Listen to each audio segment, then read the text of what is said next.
Welcome to Dreamtale Sleep Stories. Tonight's reading is What She Left in the Kitchen. Settle into your bed or sofa and let your shoulders, jaw, and eyelids grow heavy. Inhale slowly, 1, 2, 3, and sigh the air away, allowing the day to fade into quiet dark. With every soft inhale, you invite fresh English phrases. With every gentle exhale, stray thoughts drift farther off. Behind my voice flows a gentle melody, renowned for guiding the mind toward deep relaxation. Keep your eyes closed or follow the captions, whichever feels right. Simply receive the rhythm and resonance of the language. Deep in rest, tonight's phrases will take root like seeds, ready to bloom into stronger English skills with the morning light. When you feel settled, hold that unhurried breath and allow yourself to drift into the tale. What She Left in the Kitchen begins now, and when the story's final line has faded, the music will linger a little longer, carrying you gently deeper into sleep. What She Left in the Kitchen. The kitchen smelled the same. Nana stood in the doorway and did not move. She had not been back to her parents' house in almost 3 years. She had been busy, she had told herself. Work was difficult. The train journey took 2 hours. There were always reasons.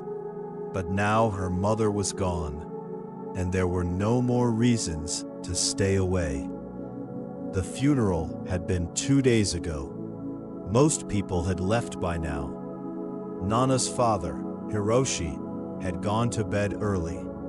He had seemed smaller at the funeral, somehow, as if part of him had disappeared along with his wife.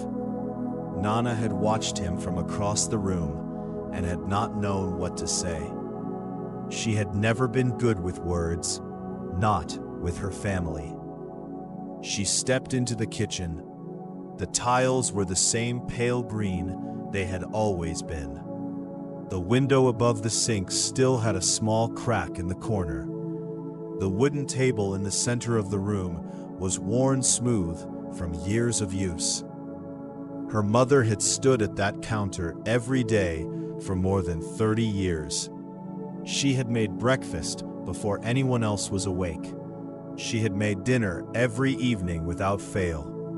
She had made lunches to take to school, birthday cakes, soup when Nana was sick, rice balls for long trips.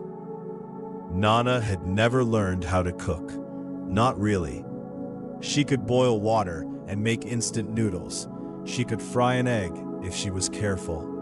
When she had left home at 22 to work in the city, her mother had said, "You should learn to cook before you go." Nana had said she would learn later. She never had. She opened the refrigerator out of habit. It was mostly empty now.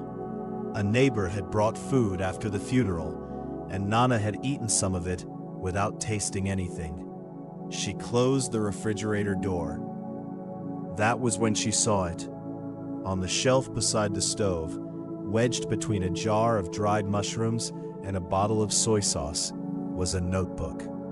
It was old and thick, with a faded blue cover that had once been darker.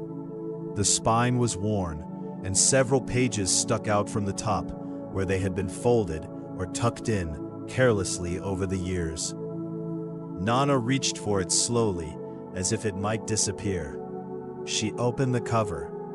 Inside, in her mother's handwriting, were recipes. Page after page of them, written in blue and black ink, some with small drawings of ingredients or cooking tools in the margins. Some pages had stains on them, a dark ring where a pot had once been set down, a smear of something red near a recipe for tomato sauce. These were not clean pages from a book that had sat unused on a shelf. These pages had been in the kitchen, working for a long time.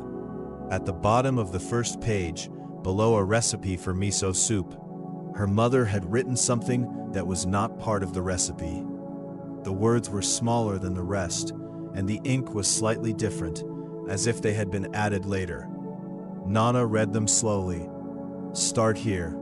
You will understand." She stood in the kitchen for a long time, holding the notebook, while the house was quiet around her. The next morning, Nana woke early. She had slept in her old bedroom, in the same narrow bed she had used as a child. The ceiling was exactly as she remembered it, white, with a small water stain in one corner that had been there since she was 10 years old. She had looked at that stain many times as a girl, lying in bed and thinking about the future. Back then, she had believed the future would be exciting. She had been right about that, but she had not imagined that it would also be lonely in ways she had not expected. She went downstairs quietly, not wanting to wake her father. He needed to sleep. In the kitchen, she put the notebook on the table and made tea. Then she sat down and turned to the first page. The recipe for miso soup was written in her mother's clear, careful handwriting. The list of ingredients was short: dashi stock, miso paste, tofu, green onions. The instructions were simple, broken into numbered steps. Her mother had added a note at the bottom: "Do not boil after adding miso. The heat destroys the flavor." Nana had eaten her mother's miso soup hundreds of times. She had eaten it on school mornings before tests. She had eaten it during the cold months of winter. She had eaten it the last time she had visited, almost 3 years ago, on a Sunday morning when she had been in a hurry to leave. She had not told her mother it was delicious. She had just drunk it quickly and looked at her phone. She stood up and began to look through the cabinets. The dashi stock was in powder form, in a small yellow box near the back of the highest shelf. The miso was in the refrigerator. She found tofu in the small store of food the neighbor had brought, still sealed in its package. The green onions were on the counter, slightly dry but still usable. She followed the recipe exactly, reading each step twice before doing it. The dashi dissolved in hot water without difficulty. The tofu she cut into small squares, slowly and carefully, because her knife skills were poor. The green onions she chopped into small pieces, making them uneven but acceptable. When she added the miso, she remembered what the note had said. She turned the heat down low and stirred gently until the paste had dissolved. Then she turned the heat off completely, as the recipe had instructed. She poured the soup into a bowl. It did not look like her mother's soup. The tofu pieces were too big and slightly uneven. The green onions floated in ways she did not remember. But when she lifted the bowl and drank from it, the taste was right. Not perfect, not the way her mother had made it, but something close to it. Something that carried the same warmth. She was still sitting at the table with the empty bowl when she heard the front door open. "Excuse me? Is anyone home?" It was Mrs. Inoue from next door, a small woman in her 70s who had known Nana's mother for more than 40 years. She came in carrying a covered dish and stopped when she saw Nana. "You made breakfast?" Mrs. Inoue said. She seemed surprised. "I tried," Nana said. "It's miso soup, from the notebook." Mrs. Inoue set her dish down and looked at the notebook on the table. Her expression changed in a way that was difficult to describe. "Your mother talked about that notebook," she said after a moment. "She had been adding to it for years. She always said she was going to give it to you." Nana looked at the notebook. "She never mentioned it to me." "She was waiting for the right time," Mrs. Inoue said gently. She poured herself a cup of tea and sat down across from Nana, and the two women sat together in the quiet kitchen, while the morning light came through the window. Nana stayed at her parents' house for a week. There was a lot to do. There were papers to sort, phone calls to make, things to give away or keep. Her father moved slowly through these tasks, and Nana stayed close to him, doing the parts he found difficult. In the evenings, they sat at the kitchen table together and did not always talk. But the silence between them was less heavy than she had expected. Every morning she cooked from the notebook. She made rice porridge on the third day and burned the bottom of the pot. She made vegetable soup on the fourth day and added too much salt. She made grilled fish on the fifth day and the skin stuck to the pan. Each time something went wrong, she read the recipe again and tried to understand what she had done differently from the instructions. Her mother had written small notes in many places. Adjust heat carefully. Taste before adding more. Patience here. And Nana began to see these notes not just as cooking advice, but as something more like conversation. On the sixth day, she turned to a page near the middle of the notebook and found the recipe for tamagoyaki, the sweet rolled egg dish that had appeared in her school lunchbox for most of her childhood.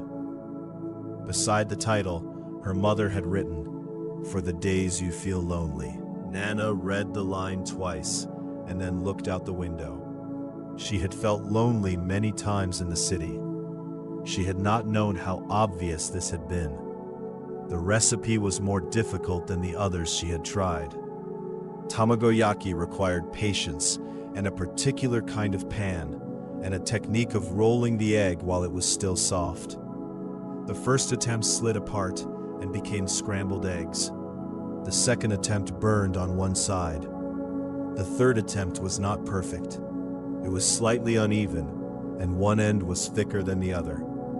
But when she sliced it, the inside was soft and the color was right, a pale gold that she recognized immediately.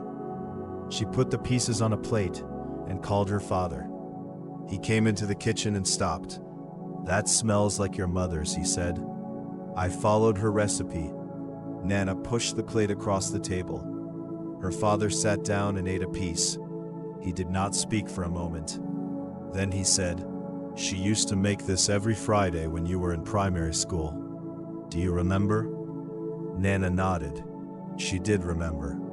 She had eaten it so many times as a child that she had stopped noticing it. She had stopped saying it was delicious. She had simply eaten it and moved on. She said you had told her once, when you were very small, that you felt sad on Fridays because the week was ending. She had wanted you to feel better. Her father picked up another piece. She remembered things like that. Small things that you said. Nana looked at the notebook. She thought about all the mornings she had eaten breakfast quickly, without thinking about it. All the lunches she had packed into her bag and eaten in a hurry. All the dinners she had been too busy to come home for. Her mother had been paying attention to everything, all along. That night, Nana called her friend Keiko in the city. "I'm still at the house," Nana said. "I've been cooking." Keiko said, "You? Cooking?" "From my mother's notebook." Nana looked at it where it lay on the table. She left it in the kitchen. There was a pause.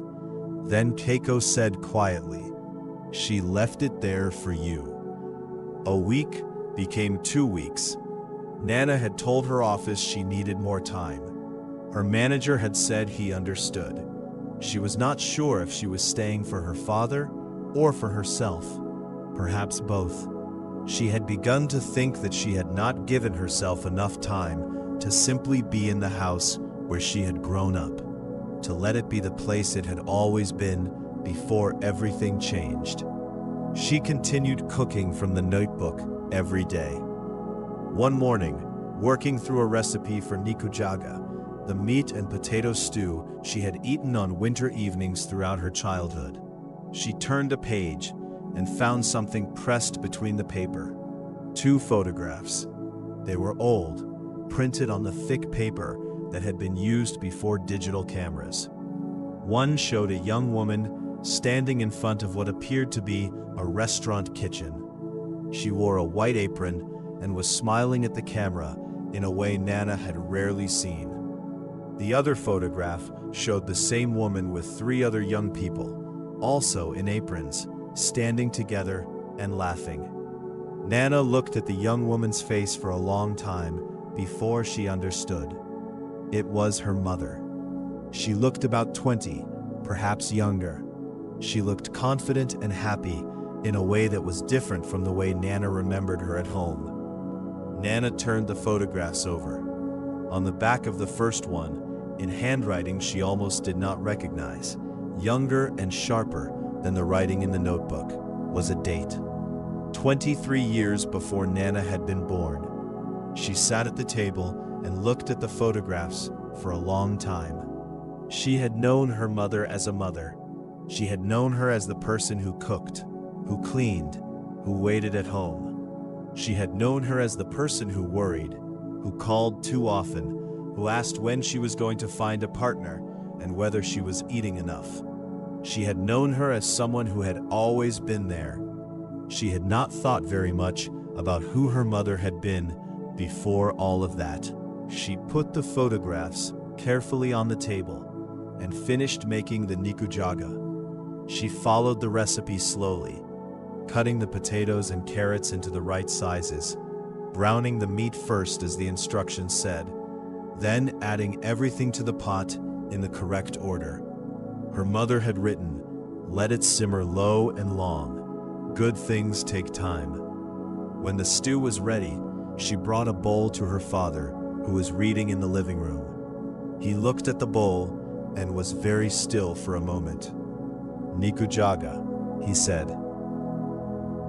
He did not say anything else, but he ate all of it. Nana sat across from him and ate from her own bowl. The flavor was not quite her mother's, she could tell that even now, but it was close enough that sitting with it felt like something, like the beginning of understanding something she had not understood before. Later, she showed her father the photographs. He held them carefully. "She worked in that restaurant kitchen for 2 years before we met," he said. "She had studied cooking quite seriously. She had wanted to work in food professionally." "I didn't know that," Nana said. "She didn't talk about it much." Her father handed the photographs back slowly. "After you were born, she said she was happy at home. I believe she was, but she had other dreams before."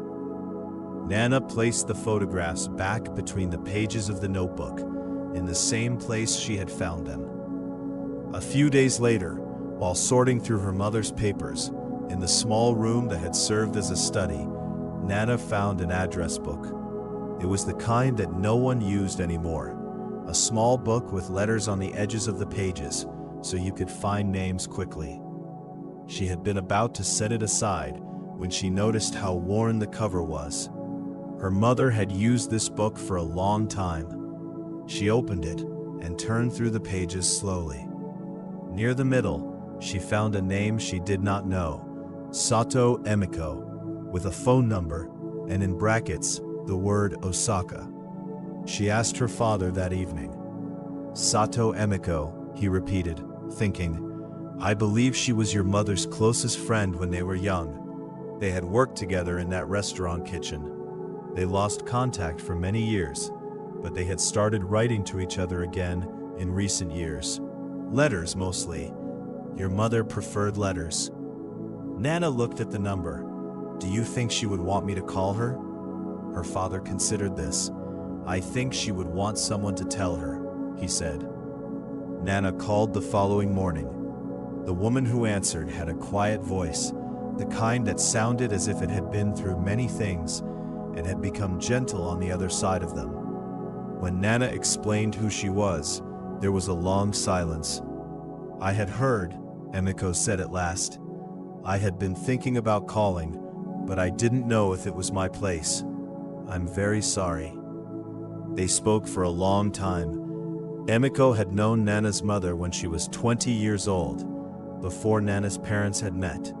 She described a person who was focused and ambitious in the kitchen, who had wanted to open her own small restaurant one day, who had spent her evenings studying the work of chefs she admired.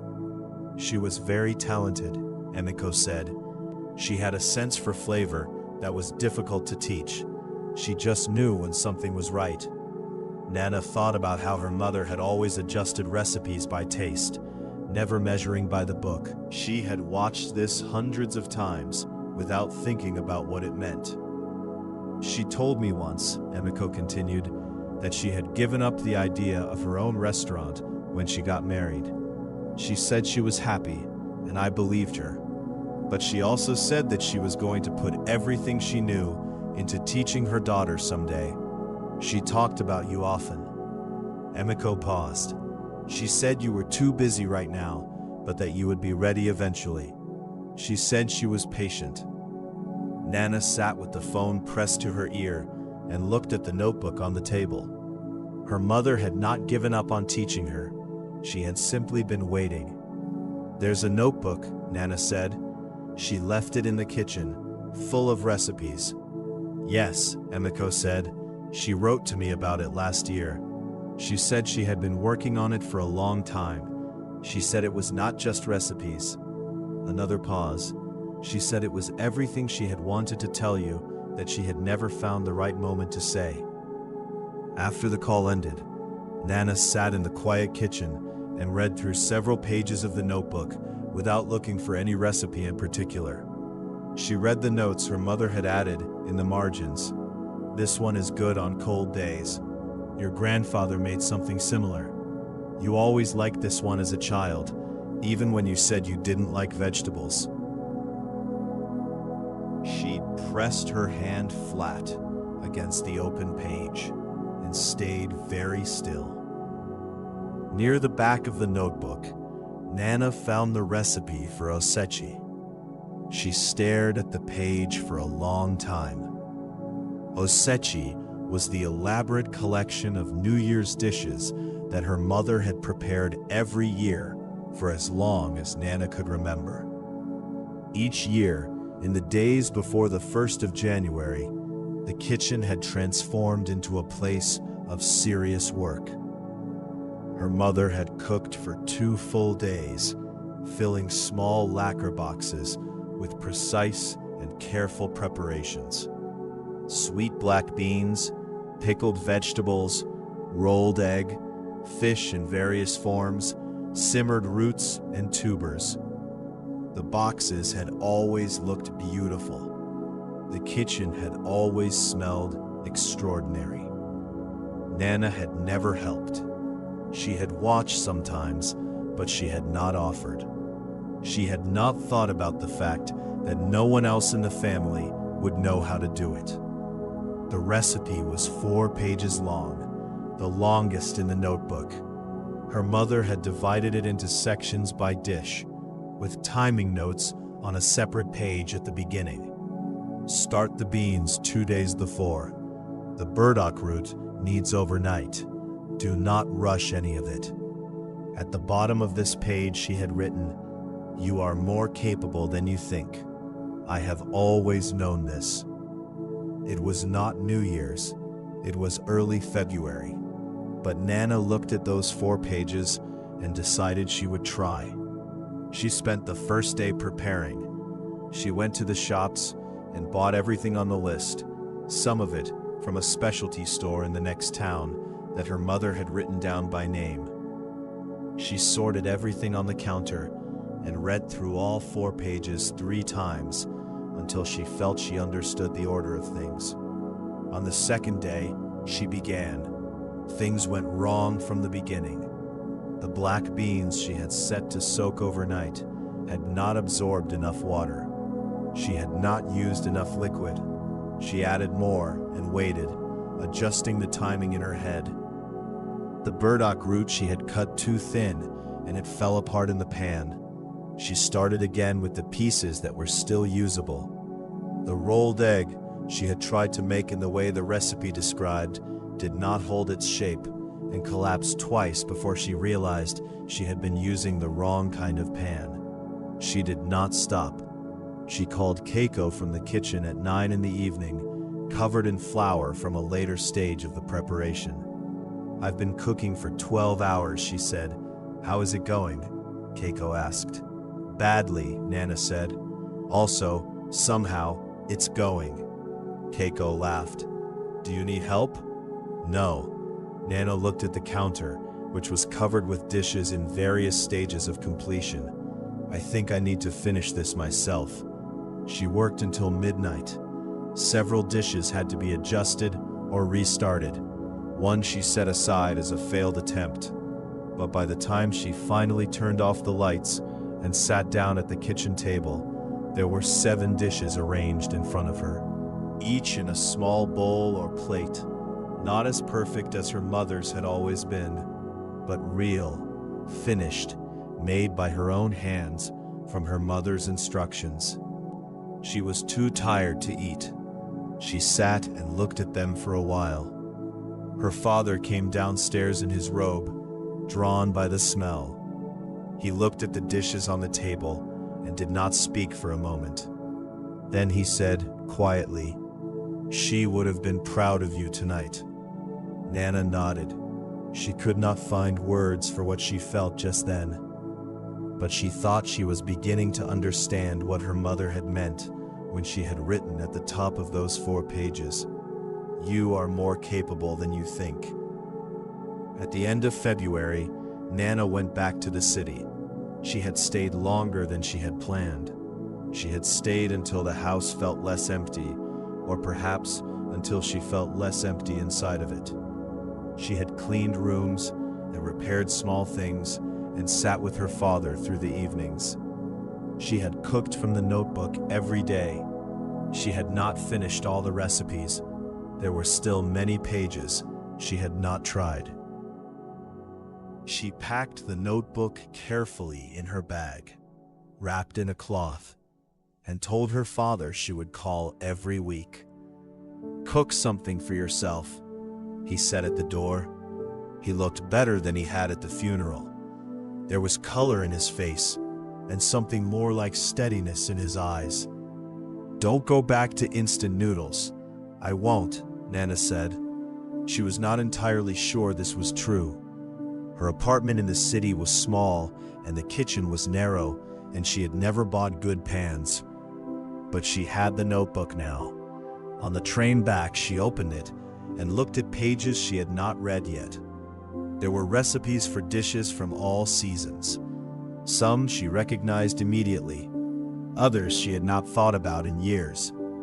Her mother had made notes about specific ingredients, which shops she preferred, which brands she trusted, which vegetables were best bought in autumn. There was a recipe for a cold noodle dish she remembered from summers as a child. Beside it, her mother had written, "You asked for this every July, do you remember?" There was a recipe for pumpkin soup with a note that said, "This was the first dish I ever made for your father.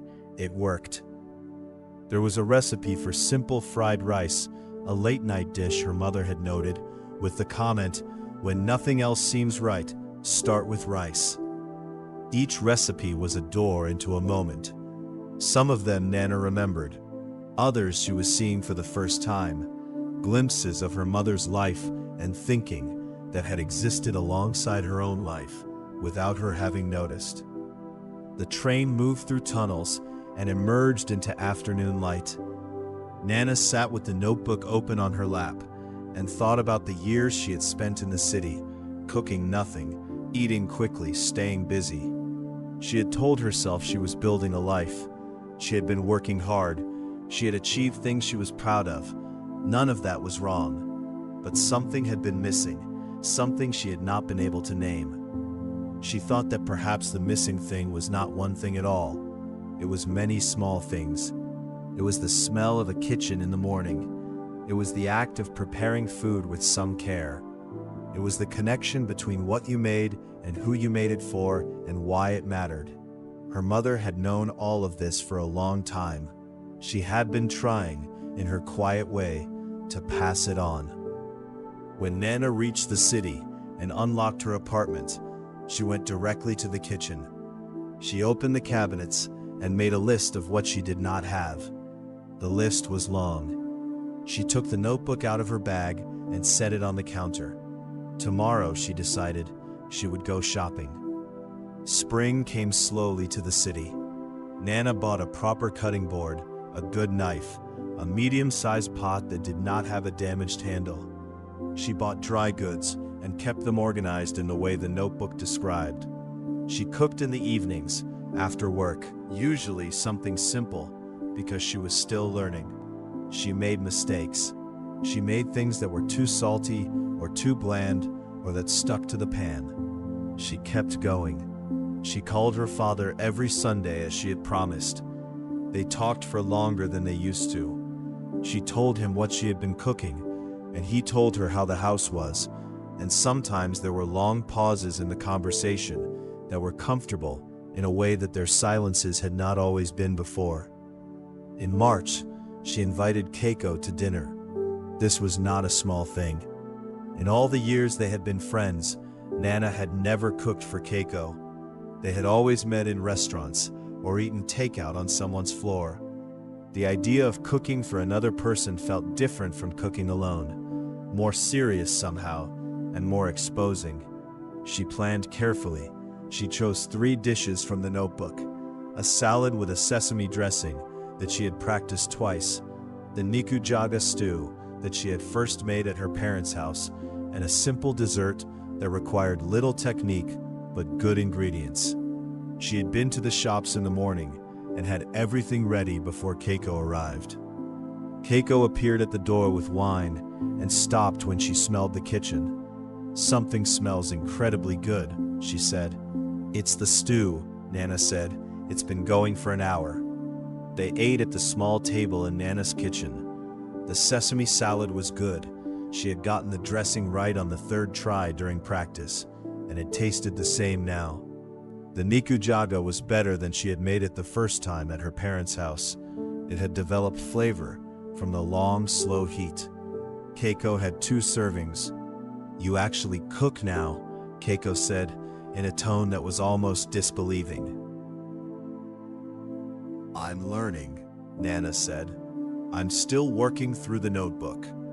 Keiko looked at it, where it sat on the counter, its worn cover visible from across the room. "How much is left?" "A lot." Nana poured more tea. "There are sections I haven't opened yet, and I'm not fast enough at some things to try the more complicated recipes." "How long do you think it will take?" Nana had thought about this. "I don't know," she said. "Maybe years." She was not troubled by this. If anything, it seemed right.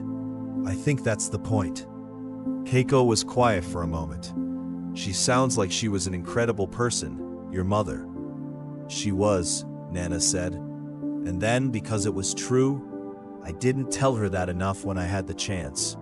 Keiko didn't say anything. She did not offer easy comfort or tell Nana that her mother had known or that it was all right. She simply sat with her at the table, which was exactly what was needed.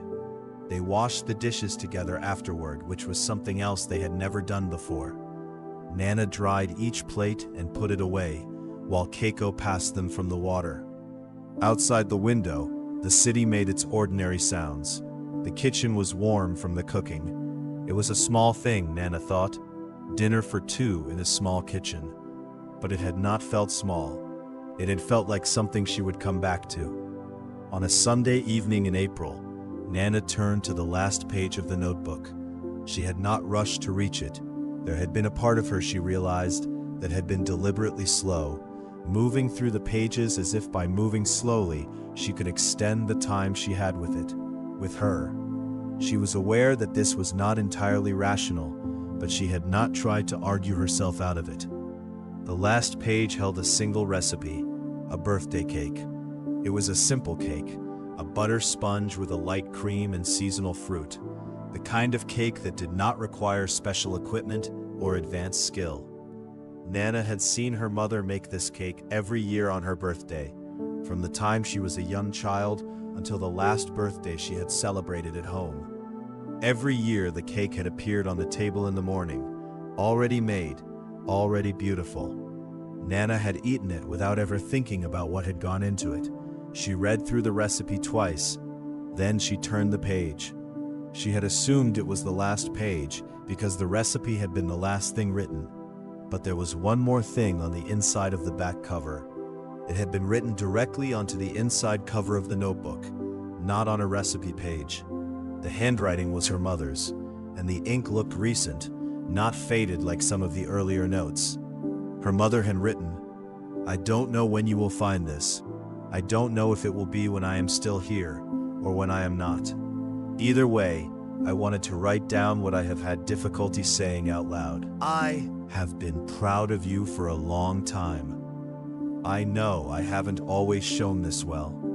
You were always moving forward so quickly, and I was afraid that if I said too much, I would slow you down. I should have said more.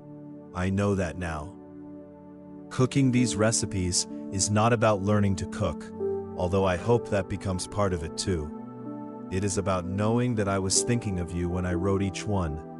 Every note I put in the margins was a thought about you. Every recipe is a meal I imagined making for you, or a meal I imagined you making for yourself, or for someone you love. You have a good heart. I have always known this. Be patient with it. Take care of it. I love you. I should have said this more often. Nana sat at the kitchen table and read this 3 times. Outside, the city was quiet for a Sunday evening. The kitchen smelled faintly of the ginger rice she had made for dinner.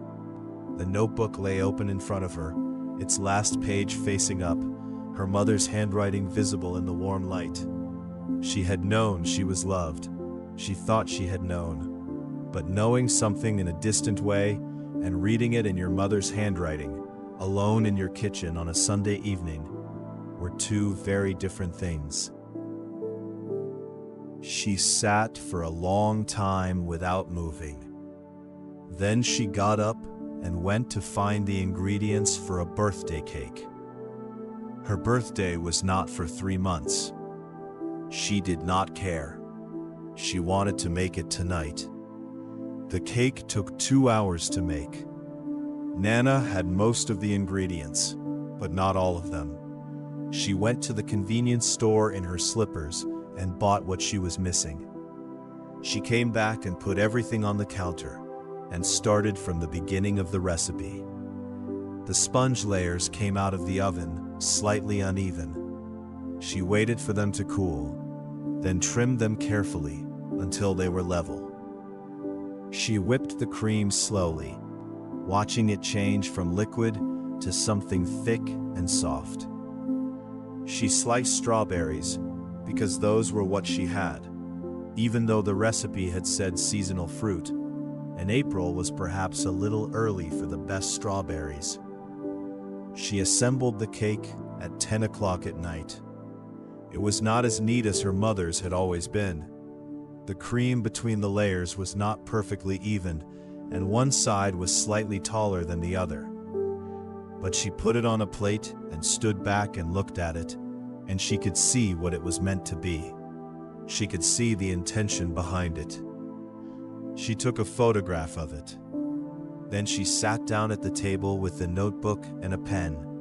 She turned to the back cover below her mother's message and left a small space.